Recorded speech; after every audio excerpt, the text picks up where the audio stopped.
Muito boa tarde aos telespectadores e telespectadoras da TV Arapuã. Estou aqui hoje mandando um grande abraço aos telespectadores e telespectadoras que acompanham a nossa programação. Hoje tudo sobre os bastidores de um final de semana muito movimentado em Brasília e com focos e olhares e atenções para o estado da Paraíba. Inclusive, políticos, autoridades, amigos foram até Brasília prestigiar o momento da ascensão de dois paraibanos. Logo pela manhã, a eleição às 9 horas da manhã do Senado Federal, que elegeu Davi Alcolumbre mais uma vez para a presidência do Senado, assim como também essa eleição tem um destaque importante para a Paraíba, porque a senadora Daniela Ribeiro foi eleita para o cargo de primeira secretária. Que função é essa no Senado Federal? É uma espécie da prefeitura, é uma espécie de um local onde gerencia o Senado Federal. E é exatamente para este cargo que uma paraibana foi escolhida para comandar. Quem conta os detalhes é o Napoleão de Castro, que acompanhou tudo de perto. Cumprimentar a você e ao nosso telespectador nesta segunda-feira. A gente retorna de Brasília, capital federal, que teve um final de semana em nível de congresso extremamente movimentado. No sábado, dia 1º, regimentalmente se cumpriu a definição das mesas diretoras da Câmara e também do Senado, que começou logo cedo, a partir das 9 horas da manhã, com a definição do novo presidente do Senado Federal e também a definição da mesa diretora da Casa. Veja como ficou a composição da nova mesa diretora do Senado da República. Na manhã do sábado, tivemos a definição da mesa diretora do Senado Federal. A nova mesa ficou assim constituída: presidente, senador Davi Alcolumbre, do União Brasil do Amapá. Primeiro vice-presidente, senador Eduardo Gomes, do PL do Tocantins. Segundo vice-presidente, senador Humberto Costa, do PT de Pernambuco. A primeira secretaria ficou com a senadora Daniela Ribeiro, do PSD da Paraíba. Segunda secretaria, senador Confúcio Moura, do MDB de Rondônia. Terceira secretaria, Ana Paula Lobato, senadora do PDT do Maranhão. E a quarta secretaria, com o senador Laércio Oliveira, do PP de Sergipe. Também foram eleitos os suplentes da mesa: senadores Chico Rodrigues, do PSB de Roraima, Messias de Jesus, do Republicanos de Roraima, Stevenson Valentim, do PSDB do Rio Grande do Norte, e Soraya Tronic, do Podemos do Mato Grosso do Sul. Pelo nosso estado, quem ocupa um cargo de destaque a partir de agora é a senadora Daniela Ribeiro, do PSD, que é nova secretária do Senado Federal. Ela conversou com a equipe do Rede Verdade e falou dessa nova missão. Muito feliz, Napoleão, também um carinho muito grande por vocês, e dizer da nossa alegria por estar aqui representando o nosso estado. Primeiro ter passado o desafio de uma eleição onde o povo da Paraíba confirma o nosso nome como primeira senadora do nosso estado, ou seja, história. Aqui no Senado Federal, agora nesse momento, 200 anos de Senado Federal, é a primeira vez que uma mulher ocupa esse cargo, primeira secretaria, que para você que está em casa, você que está acompanhando aqui, que significa dizer a Prefeitura do Senado Federal, que a gestão administrativa, de pessoal, tudo isso que compõe atribuições para que a primeira secretaria possa estar fazendo. Daqui a pouquinho eu volto com mais informações, Bruno, com detalhes, inclusive da eleição da mesa diretora da Câmara, que elegeu o paraibano Hugo Mota como novo presidente. Eu volto já. Olha aí, portanto, a ascensão da senadora Daniela Ribeiro para ocupar a primeira secretaria no Senado Federal, a mesa do Senado Federal, que nessa legislatura já estava sendo ocupada por um paraibano, Veneziano Vital do Rego, do MDB, era o vice-presidente. Agora ele sai da mesa e quem ascende é a senadora Daniela Ribeiro para este cargo estratégico e importante. Tem um outro paraibano, foi reconduzido também para uma função de liderança. Essa é uma função muito estratégica dentro do Senado Federal, porque o presidente, quando vai tomar uma decisão, ele faz uma reunião do colegiado de líderes. Eu ainda estou falando sobre o Senado Federal, e aí sobre essa questão do Senado Federal, tem o paraibano senador Efraim Filho do Partido União Brasil, foi reconduzido para o cargo de líder do Partido União Brasil, que é o partido exatamente do presidente do Senado, Davi Alcolumbre, onde Efraim foi reconduzido para esta missão por mais 2 anos. O grande momento também para a Paraíba, o que fez muita gente desse estado se deslocar até Brasília, foi a eleição para a presidência da Câmara. Nada de surpresa, tudo já dentro do esperado. Dos 513 deputados e deputadas, cerca de 444 votos cravados foram para o paraibano Hugo Mota, eleito o mais jovem presidente da história da Câmara dos Deputados. Napoleão acompanhou os detalhes. De volta aqui do Congresso Nacional, dizendo que tivemos já há pouco uma reunião do presidente Lula com o presidente Hugo Mota da Câmara e com o presidente Davi Alcolumbre do Senado da República, numa definição entre os dois poderes das pautas prioritárias para esse ano de 2025. Teremos hoje, inclusive, às 14 horas, reunião de líderes com os dois presidentes das duas casas aqui no Congresso Nacional. E às 16 horas, a abertura oficial dos trabalhos legislativos em 2025, plenário Ulisses Guimarães, com a primeira sessão do ano do Congresso Nacional. E a eleição do último sábado que definiu o paraibano Hugo Mota, republicanos, como novo presidente da Câmara Federal. Aliás, o mais novo parlamentar a assumir a presidência em toda a história do parlamento brasileiro. Nós acompanhamos e veja como ficou a composição da mesa diretora da Câmara Federal. Já a eleição para a mesa diretora da Câmara, que aconteceu no sábado à tarde, depois da votação dos parlamentares, ficou assim definida. Presidência da Câmara Federal, deputado Hugo Mota, republicanos da Paraíba, o mais jovem parlamentar eleito para o cargo na história da Câmara Federal. Primeiro vice-presidente, Altineu Cortes, do PL do Rio de Janeiro. Segundo vice-presidente, Elmar Nascimento, do União Brasil da Bahia. Primeira secretaria, deputado Carlos Veras, do PT de Pernambuco. Segunda secretaria, deputado Lula da Fonte, do PP de Pernambuco. Terceira secretaria, delegada Catarina, do PSD de Sergipe. E na quarta secretaria, o deputado Sérgio Souza, do MDB do Paraná. Na Câmara Federal, os suplentes eleitos foram Antônio Carlos Rodrigues, do PL de São Paulo, Paulo Foleto, do PSB do Espírito Santo, Dr. Vitor Linhares, do Podemos do Espírito Santo e Paulo Alexandre Barbosa, do PSDB de São Paulo. Ontem, domingo, o presidente do Hugo Mota gentilmente reuniu os companheiros de imprensa de todo o estado da Paraíba e fez um encontro com a gente onde falou de diversos temas do estado, do que ele pensa como presidente. Aí a gente tirou aqui um trecho para mostrar a você como está vendo a perspectiva dessa nova missão. Olha, eu vejo primeiro que a construção política que possibilitou que eu chegasse à presidência da Câmara dos Deputados, com essa expressiva votação e tendo o apoio de praticamente todos os partidos da casa, reforça aquilo que a nossa Constituição traz, que é, primeiro, do Poder Legislativo ser independente e buscar a harmonia entre os demais poderes. Essa harmonia, ela tem que partir de dentro da casa. Por que de dentro da casa? Porque nós temos que encontrar, num Brasil tão dividido, um parlamento, às vezes, tão preso ainda ali aos debates eleitorais que acabam se perseverando após o momento eleitoral, de podermos encontrar a mínima convergência em favor do país, porque nós temos muitos temas que, na minha avaliação, são muito mais prioritários do que, muitas vezes, debates ideológicos, que devem estar na pauta, porque penso eu que isso pode ser o nosso ponto de encontro, assim como o nosso nome foi, para que pudesse chegar a essa função tão importante dentro do nosso país. Quem esteve prestigiando também esse momento aqui no Congresso Nacional foi o presidente da Assembleia Legislativa do nosso estado, deputado Adriano Galdino.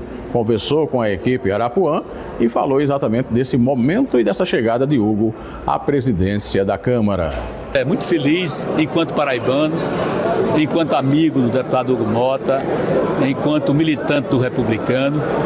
Nós estamos realmente muito orgulhosos de ver um paraibano assumindo a presidência da Câmara Federal, que é o segundo cargo de maior importância na República Federativa do Brasil. O Hugo vai ser protagonista não só da política nacional, como também protagonista principal na política estadual da Paraíba.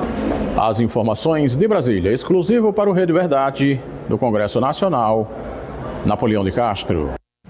Olha, este assunto da presidência de Hugo Mota não é somente algo da Paraíba, é algo também de repercussão nacional. A Band Nacional fez uma matéria falando um pouco desse momento em relação à questão da chegada de Hugo Mota à presidência da Câmara Nacional. Os parlamentares foram votando mais para cumprir tabela do que para decidir uma eleição tida como de resultado certo. A dúvida não era se Hugo Mota seria o novo presidente da Câmara, mas por quantos votos ele venceria. E não deu outra. O deputado do Republicanos da Paraíba assumiu aos 35 anos de idade o comando da casa, com 444 votos. Durante a semana, ele tentou bater o recorde de 464 do antecessor, Arthur Lira. Proclamo eleito presidente da Câmara dos Deputados para o biênio 2025-2027, o ilustre deputado Hugo Mota. Mota vem de família tradicional na política. De perfil conciliador, teve apoio de Lira e fechou um amplo leque de alianças, com base do governo e oposição na mesma chapa. A gente tem um diálogo, como eu disse anteriormente, muito positivo. Logicamente que houve essa construção com partidos de esquerda e centro, mas a direita também dialoga muito bem. Sempre foi uma pessoa muito conciliadora, uma pessoa que conversa com todo mundo. Então acho que em relação ao governo, nós vamos estar no cenário melhor. O deputado do Republicanos derrotou as candidaturas do pastor Henrique Vieira, do PSOL do Rio de Janeiro, e de Marcel Van Hatten, do Novo do Rio Grande do Sul, lançadas apenas para marcar posição partidária. O Planalto avalia que vai ter vida mais fácil aqui na Câmara com Hugo Mota do que teve com Arthur Lira, com quem Lula tinha uma relação definida por ministros como de poucos altos e muitos baixos. O presidente já iniciou um processo de aproximação e deve se reunir com o deputado na semana que vem. O parlamentar prometeu independência e uma pauta de votações com mais previsibilidade. Quero ser um elo na corrente, um elo forte, mas com a consciência de ser apenas um elo na corrente que não deve se quebrar, que não deve se partir, que não podemos deixar romper. Porque todas as vezes que romperam essa corrente em nossa história, partiram a democracia. Pelo sim, pelo não, as prioridades do governo já estão definidas. Preparar as condições para votar o orçamento. 2, fazemos uma concertação com essa história das emendas, dialogando legislativo, executivo e judiciário. A retomada das votações, no entanto, não será imediata. Antes, a cúpula da Câmara precisa decidir o comando das comissões da Casa, que serão divididas entre os maiores partidos. A expectativa é de que tudo esteja definido só depois do Carnaval, no início de março. Logo após proclamado o resultado dos 444 votos para Hugo Mota, ele fez um discurso na Câmara dos Deputados, um discurso lido, onde ele elencou um pouco da trajetória dele, buscou ali fazer um discurso de centro, tanto com acenos para a direita como para a esquerda. Vamos ouvir um pouco do discurso de Hugo Mota, momentos depois ele sentar na cadeira de presidente. Meus amigos e minhas amigas, a vida pública é o exercício permanente do transitório. É a compreensão de que todos passamos, mas as instituições ficam e, para além delas, mais importante, ficam as transformações históricas e sociais de cada era. Ficam a coragem e as posições. Ficam os princípios e não as conveniências. Ficam as convergências que constroem e não as divergências que paralisam e destroem a compreensão de que podemos pensar diferente, mas somos todos iguais no que é indiscutível. Somos todos brasileiros e brasileiras, e seja qual for a visão de mundo, o Brasil nos une e nunca pode nos separar, pois somos o povo brasileiro e o Brasil é o nosso único país.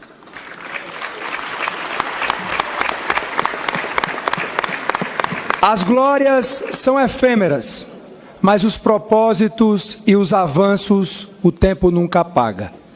As paixões são radicais, mas são o equilíbrio e a razão que conduzem às horas mais difíceis. Começo assim, sob o impacto da confiança depositada em mim por vossas excelências, e vejo este plenário deste ponto de observação tão singular, e não posso deixar de lembrar e me emocionar que esta é e será sempre a cadeira do Senhor Diretas, do Senhor Democracia, a eterna cadeira do pai de nossa Constituição, Ulisses Guimarães. Assumo a presidência da Câmara dos Deputados com 3 compromissos, 3 únicas prioridades: servir ao Brasil, servir ao Brasil, servir ao Brasil. Como vocês estão vendo, divide comigo, por gentileza, pessoal da produção, para que eu possa comentar em seguida. Tá, portanto, como vocês estão vendo, a fala do jovem deputado federal da Paraíba, Hugo Mota, aos 35 anos, no 4º mandato, ocupando um posto em que, em muitas outras eleições, você só enxergava um resultado dando a alguém do sul ou sudeste do Brasil. Poucas pessoas imaginavam que um político da Paraíba ia chegar tão jovem a ocupar esse cargo de presidente da Câmara do Brasil. E Hugo Mota consegue chegar exatamente com um discurso pacificador, discurso conciliador, em meio a um Brasil muito dividido e radical, de esquerda e de direita.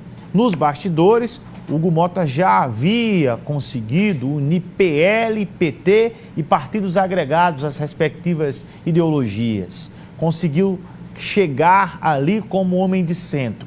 No discurso dele, que é um discurso da fala pública, permanece sendo um discurso do mesmo que foi acordado nos bastidores. É um discurso também de conciliador, fazendo ali acenos para a esquerda, para o governo Lula e companhia.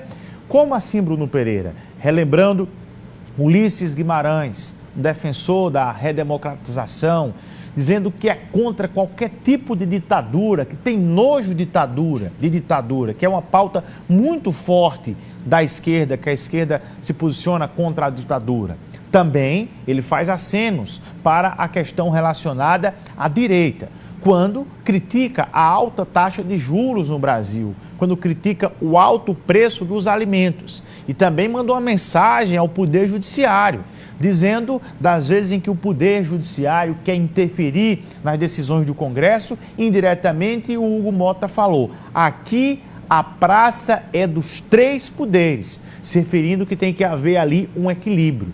Também é um defensor daquilo que está na Constituição, das questões relacionadas às emendas impositivas, que tem gerado aí um confronto muito grande entre Executivo, Legislativo e Judiciário. Hugo Mota já tem dado o tom que vai ser um defensor das emendas e um adendo muito importante. O discurso dele foi um discurso que talvez traga muita luz a esse desentendimento das emendas da Câmara Federal e do Senado. Quando o Hugo Mota diz transparência, ele pede um mecanismo de transparência para todos os poderes, para Executivo, Legislativo e Judiciário. Se essa é uma discussão que emenda não tem transparência, ele já chega com a fala pública de colocar uma solução, colocando luz e transparência para todo mundo. É de se esperar que Hugo Mota, à frente da Câmara dos Deputados, possa ser uma espécie ali de bombeiro para acalmar os ânimos de um Brasil tão radical e tão dividido. Intervalo comercial, eu volto já.